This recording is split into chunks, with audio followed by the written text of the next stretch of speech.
আমি বলতে চাই যে murder on the orient express আমার করতেই ইচ্ছে হয়নি, এটা খানিকটা বাধ্য হয়ে করেছি। হ্যাঁ, তার মেন কারণটা হচ্ছে এটা যারা ছবি দেখেছে তারা জানে একটা ট্রেনের মধ্যে একটা ঘটনা ঘটছে এবং ট্রেনটা চলছে না, ট্রেনটা থেমে গেছে, আর ট্রেনটা চলেও না, চতুর্দিকে বরফ রয়েছে, ট্রেনের মধ্যে কোনো ঘটনা নেই। এটা নায়ক নয়, নায়ক ট্রেনে একটা চরিত্র হয়ে আচ্ছা, এটা যেমন নায়ক নয়, আবার এটা নায়কের মতো একটা ট্রেনেরই ঘটনা।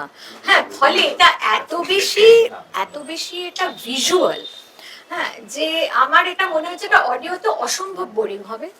এটা আমার মনে হয়েছে যে অসম্ভব বোরিং হবে, কারণ একটাই ঘটনা ঘটে, মূল ঘটনা একটি, সেটা গল্পের গোড়ায় ঘটে যায়। এবং টাইটেলের নামের মধ্যেই বলা আছে murder on the orient express, সবটাই বলা হয়ে গেছে, মানুষের বিশেষ উৎসাহের কোনো জায়গাই নেই।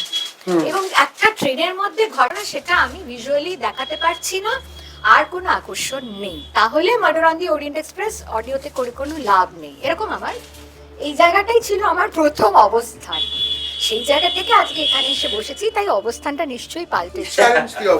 হ্যাঁ, তো সেটা কেন পাল্টালো? এক তো হচ্ছে পাবলিক, আমরা শ্রোতারা যা চায় মোটামুটি তাই দিই, তারা পরপর যে অনুরোধ করতে শুরু করে, তার মধ্যে যেটা বলাই হলো, প্রথম 5টি সব থেকে উল্লেখযোগ্য ক্রিস্টির যে কাজ, নভেল, তার মধ্যে এটি অবশ্যই, বরং দেন দেওয়া নানের পরেই যেটা আসে।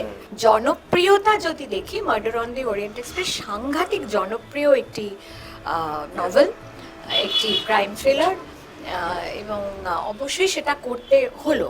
আরেকটা হচ্ছে যে ক্রিস্টি অডিওর জন্য খুব একটা সুটেবল নয়।